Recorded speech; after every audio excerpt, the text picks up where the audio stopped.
Je m'appelle Claire Moreau, j'ai 38 ans. Et ce que je vais vous raconter n'est pas un simple souvenir. C'est une déchirure entre la vie et la mort. Un passage qui m'a marqué à jamais. Tout a commencé le 23 septembre. Une date qui semble hanter l'humanité. Une date qui a bouleversé mon existence. Ce soir-là, je conduisais sur une route sombre près de Paris. Le vent soufflait fort. Mes pensées étaient confuses. Puis en une fraction de seconde, tout a basculé. Un bruit métallique.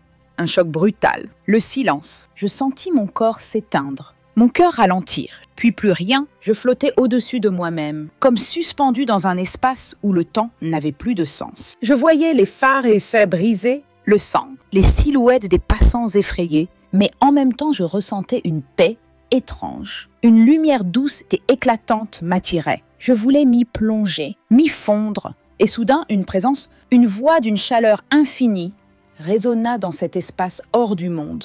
Claire, ne crains pas, tu es entre mes mains. Ce n'est pas la fin, mais le commencement d'une révélation. À cet instant, mes peurs disparurent. Mes larmes se transformèrent en confiance. J'étais emportée dans un voyage où chaque image, chaque signe semblait avoir un sens caché. Et tout tournait autour d'un seul chiffre, d'un seul jour, le 23 septembre. Pourquoi ce jour? Pourquoi moi? Voilà la question qui allait trouver une réponse bouleversante. Je poursuivais ce voyage hors du temps, porté par une lumière qui n'éblouissait pas, mais qui pénétrait tout. Mes pensées devenaient claires comme jamais. Et devant moi se déployait une vision immense. Une voix douce et ferme me guida, me montrant pourquoi le 23 septembre revenait sans cesse dans les esprits et dans les prophéties. 3 raisons, 3 révélations que je devais comprendre et ensuite transmettre. La première raison était liée au ciel, aux constellations et au mouvement des astres. Je vis la silhouette d'une femme dessinée par les étoiles, sa tête couronnée de lumière, le soleil drapant son corps et la lune reposant sous ses pieds. Autour d'elle se formait une couronne de 12 points lumineux, mélange de planètes et d'étoiles. Cette image n'était pas seulement cosmique, elle vibrait d'un sens spirituel profond. La voix me fit comprendre que cette configuration rare s'était produite le 23 septembre et que certains y avaient vu un accomplissement de l'Apocalypse. Ce n'était pas une simple coïncidence astronomique, mais un rappel puissant, comme un signal envoyé à l'humanité pour l'inviter à s'interroger. Je compris alors que le ciel n'est pas seulement un décor, il parle à ceux qui savent écouter. La deuxième raison était liée aux fêtes sacrées, aux rythmes anciens qui continuent de résonner dans notre temps. J'étais transportée dans un paysage où des foules en blanc soufflaient dans des trompettes. Un son vibrant traversait l'air et pénétrait mon cœur. Je reconnus alors la fête des trompettes, célébrée en septembre. Un moment que beaucoup associent au retour du divin. Ce n'était pas un hasard si cette fête coïncidait avec la date du 23 septembre dans certaines années. La voix me dit que ces fêtes sont des rendez-vous, des points de contact entre le ciel et la terre. Dans mon esprit apparurent des images de notre monde moderne, des fêtes profanes, des concerts immenses, des foules cherchant une extase artificielle. Je compris le contraste. La société cherche des fêtes pour oublier ses blessures, alors que ces fêtes sacrées étaient de là pour préparer les cœurs. La troisième raison, plus mystérieuse encore, tenait à un chiffre, 23. Ce nombre semblait inscrit partout autour de moi, dans les éclats de lumière,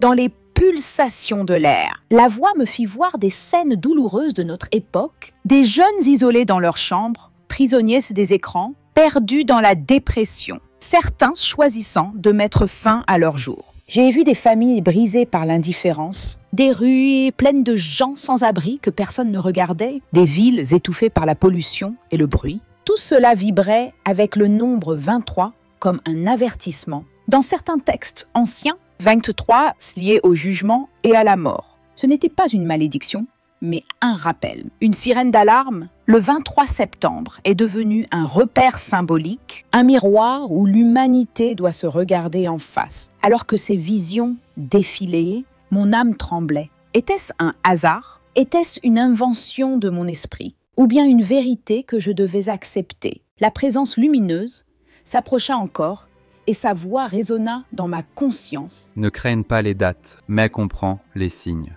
Les jours ne sont que des repères. Ce qui compte, c'est l'état de ton cœur et celui du monde. Ces paroles étaient simples, mais d'une puissance bouleversante. Je compris que trop de gens s'obsèdent à calculer des dates, à prédire l'imprévisible, et qu'en faisant cela, ils détournent leur regard de l'essentiel. L'essentiel, c'est d'aimer, de protéger les plus faibles, de vivre avec un cœur éveillé. Autour de moi, les images se succédaient à une vitesse vertigineuse. Je voyais les journaux titrés sur des prophéties, des vidéos sur Internet accumulant des millions de vues, des prédicateurs alarmant les foules. Je voyais aussi la désillusion des hommes et des femmes, perdant la foi quand la date passait sans rien de visible. La voix me souffla que l'humanité aime la peur plus que la vérité, et que cette peur l'enchaîne. Je sentis en moi une responsabilité, comme si ce que je vivais devait être rapporté non pour alimenter une peur collective, mais pour éveiller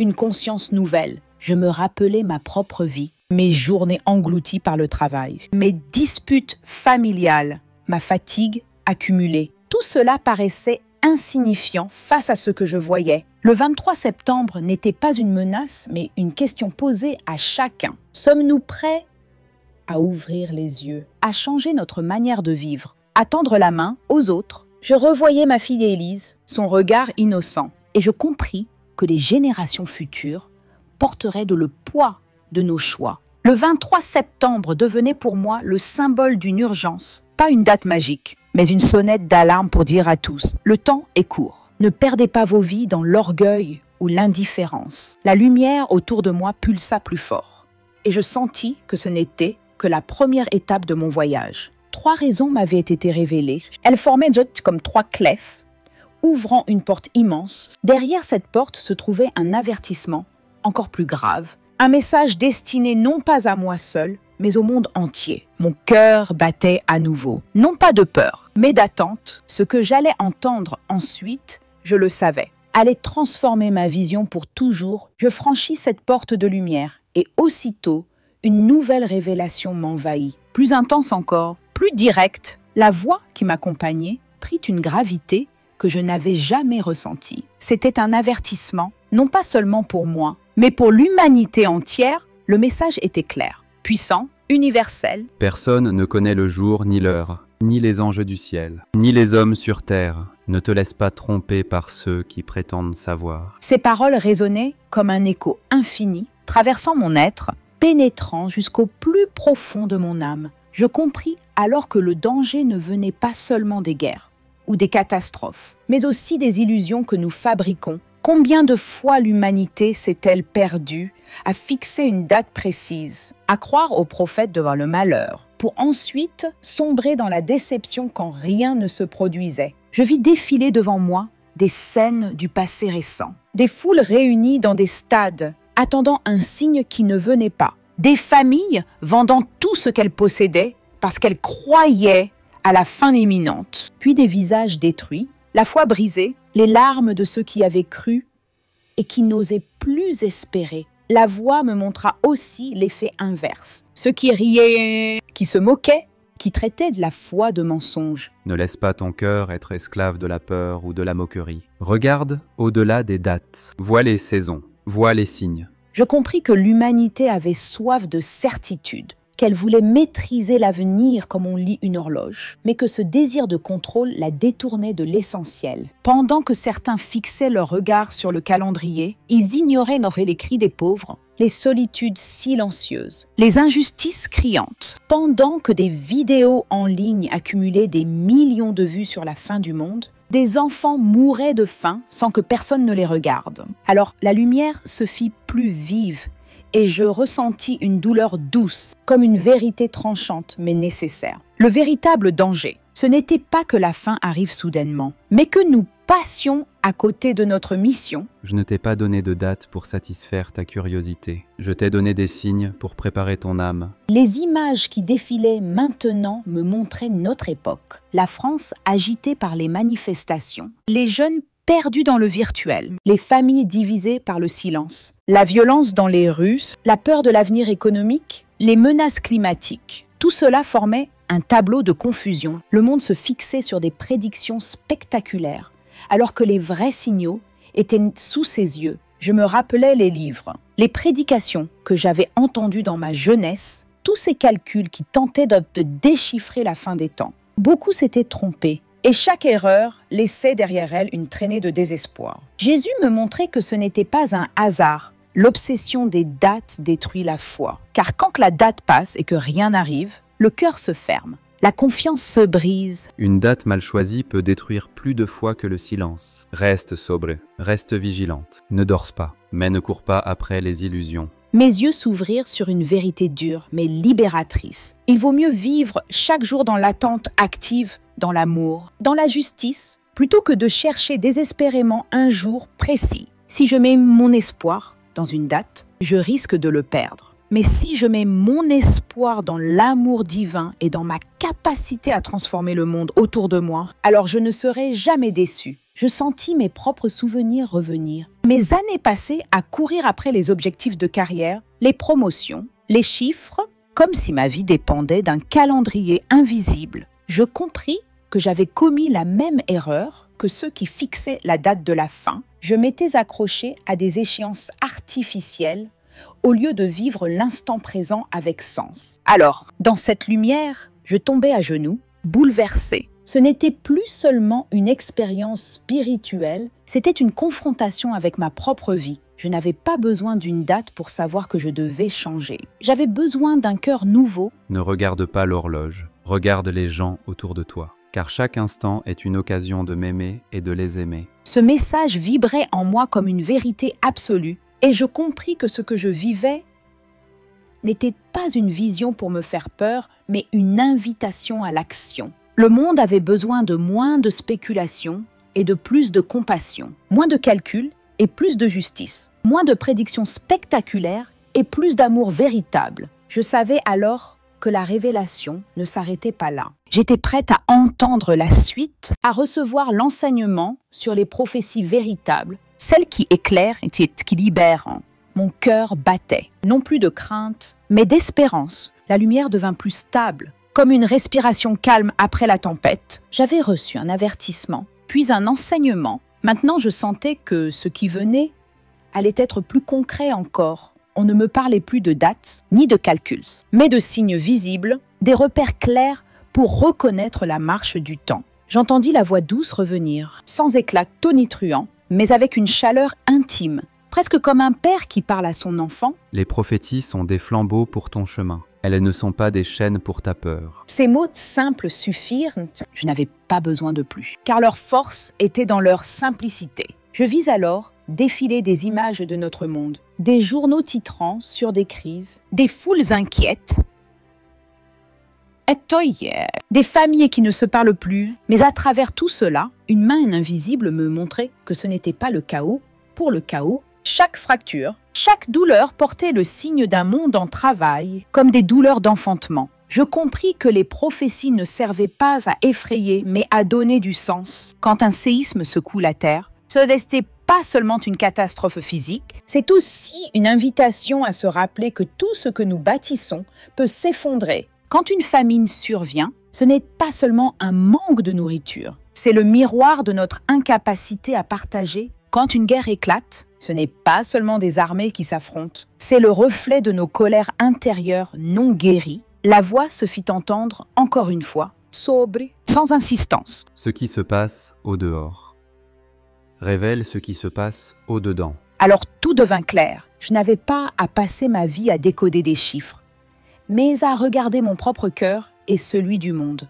Les prophéties étaient comme des miroirs. Elles ne disent pas quand la fin tombera, mais elles me montrent si nous sommes prêts à aimer au milieu de la crise. Je me souvins de mes propres années perdues à courir après la réussite. Je croyais bâtir quelque chose de solide, mais en réalité, tout était fragile. Une seule maladie, un seul accident, et tout s'écroule. Les prophéties me rappelaient que rien de matériel n'est éternel. Ce qui demeure, c'est la fidélité, la bonté, l'amour. À ce moment, je vis des hommes et des femmes prier dans des lieux improbables, dans des prisons, dans des hôpitaux, dans des camps de réfugiés. Ils n'avaient pas de bombe, de grandes connaissances théologiques. Mais ils avaient la foi, et leur foi brillait plus fort que toutes les analyses compliquées. La voix résonna une dernière fois dans cette partie de la vision, simple et claire. Ne crains pas les temps. Reste éveillé, Haïm, et tu seras prête. Je sentis une paix m'envahir. Je n'avais plus peur de l'avenir. Je n'avais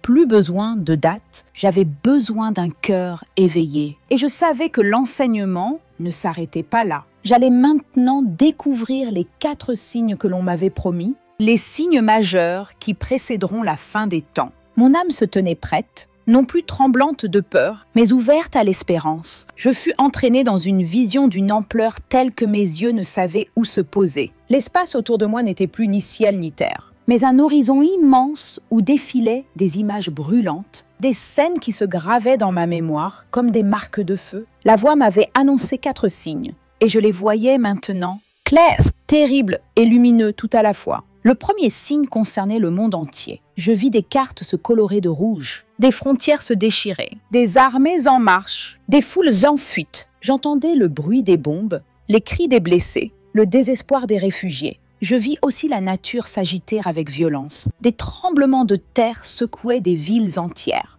Des vagues engloutissaient des rivages. Des forêts brûlaient sous un ciel de fumée. Partout la souffrance, partout l'instabilité, mais une vérité me fut soufflée. Ce chaos n'était pas la fin, c'était un commencement, comme les douleurs d'un enfantement. La terre gémissait, parce qu'un monde nouveau voulait naître. Cette perspective bouleversa mon regard. Puis apparut le deuxième signe. Celui-ci ne se déroulait pas à l'extérieur, mais au cœur même de l'Église. Dans la foi des croyants, je vis des temples abandonnés, des bancs vides, des prières récitées sans ferveur. Je vis la foi de beaucoup se refroidir, leur amour se perdre dans l'indifférence. Dans certains pays, les chrétiens étaient pourchassés, arrêtés, moqués, parfois tués, simplement parce qu'ils portaient un nom. Pourtant, au milieu de cette persécution, une lumière surgissait dans des maisons secrètes. Des petits groupes priaient avec une intensité nouvelle. Dans des villages oubliés, des enfants entendaient pour la première fois un message d'espérance, et leurs chants montaient comme des étincelles. Ce signe me montra que l'Église, même réduite, n'était pas éteinte. Elle devenait plus pure, plus courageuse, plus petite, mais plus forte. Vint ensuite le troisième signe. Je fus transportée à Jérusalem. La ville brillait comme un joyau, mais brûlait aussi comme une plaie. Je voyais ses pierres anciennes, ses murailles chargées d'histoire, mais aussi ses rues en flammes, ses habitants divisés par des haines religieuses et politiques. Et au cœur de ce tumulte se dressait une figure sombre. Un homme se proclamait supérieur à tout, se posant en Dieu, exigeant l'adoration. Son arrogance se déployait dans le lieu même qui devait être sacré. Je compris que c'était l'abomination annoncée par les prophètes. Toute la planète avait les yeux fixés sur cette cité, car Jérusalem était devenue l'épicentre d'un drame global. Enfin, je vis le quatrième signe. Le ciel lui-même se transforma. Le soleil s'éteignit comme une lampe qu'on souffle. La lune devint rouge comme du sang. Les étoiles tombèrent comme des étincelles arrachées à un feu. Le firmament se replia comme un rideau qu'on tire. Les hommes, terrifiés, levaient les yeux sans comprendre. Mais au milieu de cette obscurité totale, un éclat jaillit, plus fort que 1000 soleils. Une lumière qui ne venait pas de ce monde. Une lumière qui annonçait une venue imminente. Ce fut le signe le plus grand, celui qui ne pouvait tromper personne. Je restais figée, submergée par l'intensité de ces images. J'aurais pu être terrifiée, mais je ne l'étais pas. Je sentais la gravité, mais aussi l'espérance, car derrière chaque douleur se cachait une promesse. Le chaos n'était pas un mur, mais une porte. La voix revint, sobre, ferme, mais toujours douce. Ne suis pas ceux qui t'annoncent une paix sans justice. Ne te laisse pas piéger par les faux sauveurs. Regarde les fruits, et tu sauras qui est vrai. Ces mots suffirent pour mettre en lumière ce que je venais de voir. Les 4 signes formaient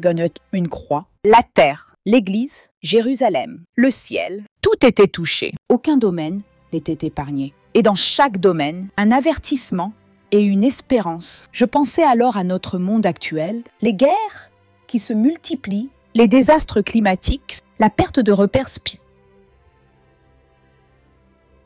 spirituelle, la tension autour de Jérusalem. Tout semblait correspondre, mais la voix m'avait appris que l'essentiel n'était pas de cocher des cases.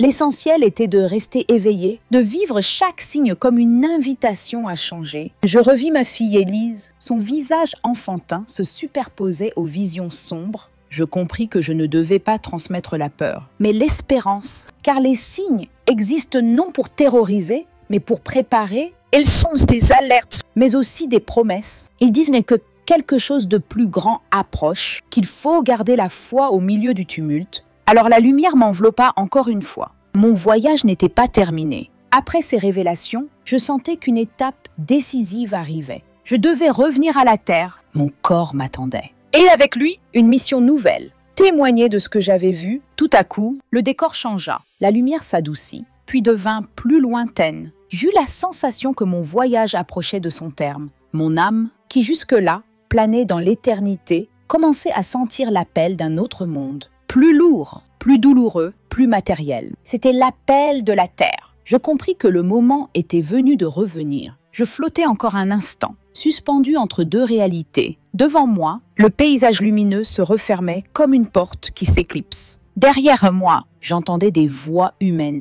des sons de machines, des cris d'urgence. Mon corps m'attendait, mais je ne voulais pas y retourner. Dans la lumière, j'avais trouvé la paix, la certitude, une chaleur que rien ne pouvait égaler. Pourquoi revenir dans un monde brisé, dans une société pleine de divisions et de peur? La voix douce, celle qui m'avait guidée, résonna une dernière fois, sobre, sans éclat dramatique. Claire, tu dois retourner. Tu portes ma parole. Ce que tu as vu doit être raconté. À ces mots, un élan me traversa, comme si une force invisible me poussait. Je fus aspiré, emporté à une vitesse vertigineuse, à travers des ténèbres, puis à travers un tunnel de sons et de couleurs. La lumière s'éloignait derrière moi, et la lourdeur de la chair revenait. Je rouvris les yeux brusquement, une douleur atroce me traversa. Mon corps gisait sur un lit d'hôpital. Des médecins s'agitaient autour de moi. J'entendais les bips d'une machine. Je sentis des électrodes collées à ma peau. Une aiguille sur mon bras. Un médecin,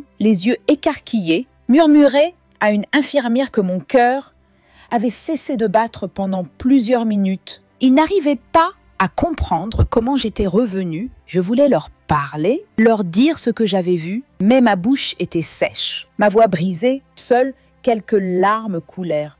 Je regardais autour de moi et vis les visages inquiets. On me croyait perdue, et pourtant j'étais là, revenue d'un autre monde. En moi, deux sentiments se mêlaient. D'un côté, la gratitude d'être vivante. De l'autre, une tristesse immense d'avoir quitté la lumière. Je ressentais le froid du monde, la lourdeur de l'air, le bruit du métal, le poids des bandages. Rien n'était comparable à la douceur de ce que je venais de quitter. Quand le médecin me parla, il utilisa un ton professionnel, mais je lus la peur dans ses yeux. Il me dit que j'avais eu un accident terrible, que ma voiture avait été réduite en carcasse. Je réalisais alors que quelqu'un d'autre n'avait pas survécu. Un homme dans l'autre véhicule était mort sur le coup. Ce choc me brisa le cœur. Pourquoi lui et pas moi? Pourquoi avais-je été rappelé à la vie alors qu'il restait dans la mort? Je fermai les yeux et revis la lumière. Une certitude s'imposa à moi. Je n'étais pas revenu par hasard. Ma survie n'était pas un privilège, mais une mission. J'avais un rôle à jouer. Mon témoignage devait secouer ceux qui dorment, ceux qui vivent sans réfléchir, ceux qui fuient leur responsabilité. Les jours suivants furent éprouvants. Mon corps souffrait. Chaque mouvement était une bataille. Les médecins me prescrivaient des traitements, me demandaient de me reposer. Mais mon esprit brûlait. J'avais vu trop de choses pour me taire. Le monde avait besoin d'entendre. Pourtant, chaque fois que j'essayais d'en parler, on me regardait avec scepticisme. Certains pensaient que j'avais rêvé, que c'était l'effet des médicaments. Mais je savais que ce que j'avais vécu dépassait toute hallucination. Je retrouvais bientôt ma famille. Mon ex-mari, Marc, vint me voir. Son regard était mêlé de peur et de culpabilité. Nous avions traversé des années d'incompréhension, des disputes, des silences. Mais en me voyant sur ce lit, faible mais vivante, ses yeux s'embuèrent. Il prit ma main et dit seulement 3 mots. « Je suis désolé ». Je compris qu'il n'était pas seulement désolé pour l'accident, mais pour tout ce que nous avions laissé se briser. Ma fille Élise entra dans la chambre. Elle courut vers moi, se jeta dans mes bras, son odeur d'enfant, son rire nerveux, sa chaleur me firent éclater en sanglots. J'avais failli ne plus jamais la revoir. En elle, je voyais l'avenir. En elle, je trouvais la raison ultime de mon retour. Chaque nuit, je revivais mes visions, les guerres, les famines, les persécutions, Jérusalem en feu, le ciel qui s'effondre. Mais je revivais aussi la lumière, la promesse, les paroles simples qui m'avaient été confiées. Je savais que je devais parler. Même si le monde doutait, les jours passèrent. Je retrouvais lentement mes forces. Je sortis de l'hôpital avec une cicatrice profonde, mais une conviction encore plus profonde. Chaque pas sur le trottoir de Paris me paraissait étrange. Comme si je marchais à la frontière entre deux mondes. Je voyais les gens courir, pressés, absorbés par leur téléphone, leurs soucis, leurs achats. Ils ignoraient à quel point la vie est fragile, à quel point tout peut basculer en une seconde. Un soir, je me tins devant ma fenêtre. Je regardais le ciel, les nuages qui passaient. J'entendis encore une fois, au fond de moi, cette voix douce, discrète, mais claire. Tu n'es pas revenu pour toi. Tu es revenu pour les autres. Je restais silencieuse, les larmes aux yeux. Oui, j'étais revenue pour témoigner, pour rappeler que nous n'avons pas de temps à perdre, que chaque jour est un signe, une invitation à vivre pleinement, à aimer plus fort, à pardonner plus vite. Mon retour à la terre n'était pas une fin, mais le début d'une mission. Je devais maintenant transmettre,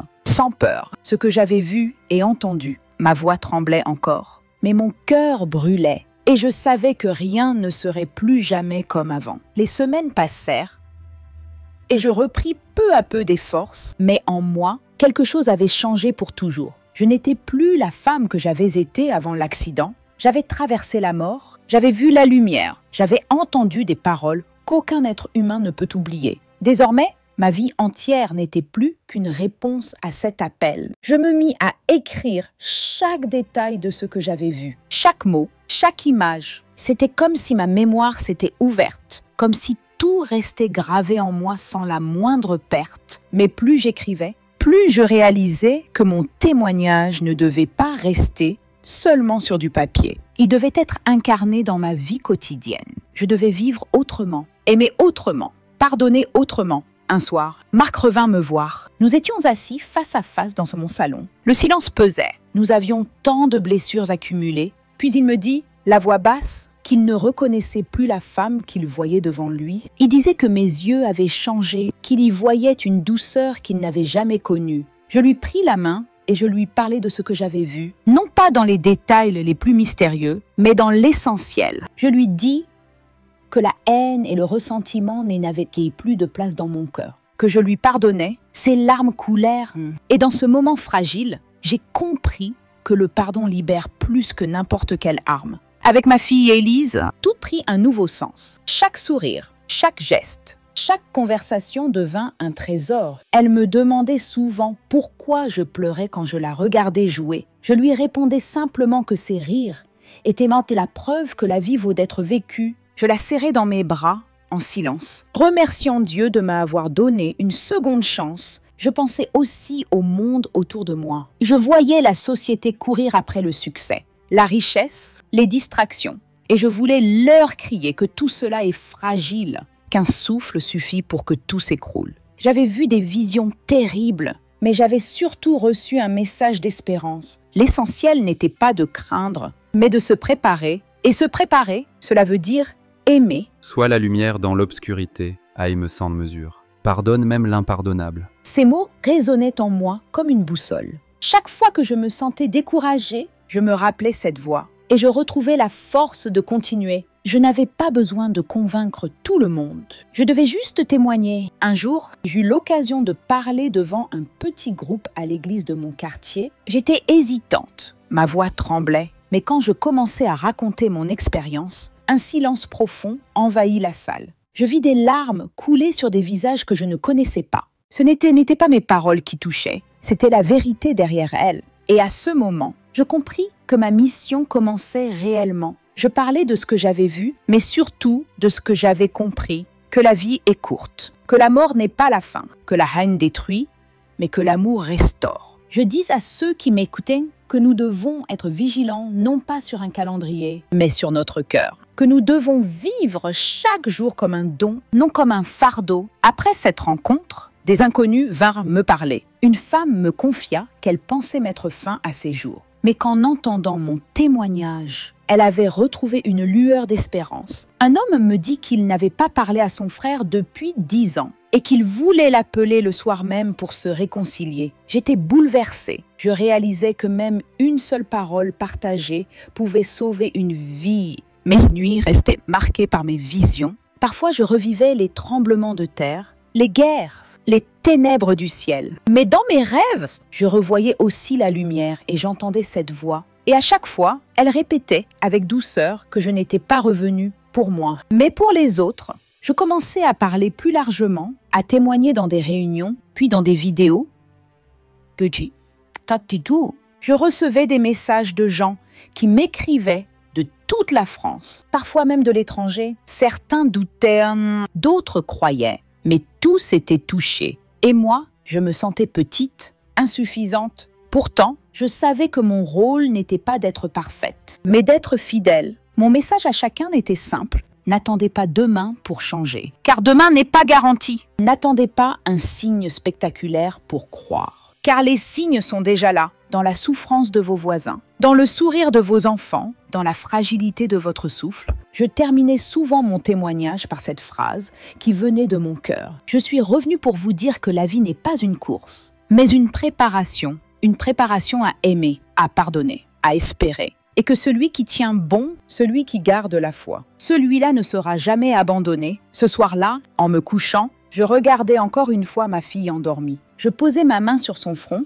et je murmurais une prière. J'étais en larmes, mais c'était des larmes de gratitude. Oui, j'étais revenue. Oui, j'avais une mission. Et oui, même si le monde continue de trembler, je ne serai plus jamais dans la peur. J'étais désormais témoin d'une vérité qui dépasse la mort. Voilà ce que mon histoire m'a appris. Et voilà ce que je veux vous transmettre. La vie est fragile, mais elle a un sens profond. Nous ne savons pas le jour ni l'heure, mais nous savons une chose certaine. Il faut vivre avec amour, avec pardon, avec espérance. Chaque jour est une occasion d'être la lumière au milieu de l'obscurité. Si ce témoignage a touché votre cœur, si vous sentez qu'il résonne en vous, alors ne restez pas silencieux. Abonnez-vous à cette chaîne, laissez un commentaire, partagez vos pensées. Ensemble, faisons grandir une communauté d'espérance et de vérité. Votre voix compte, votre soutien compte. Cliquez, écrivez, rejoignez ce chemin avec nous.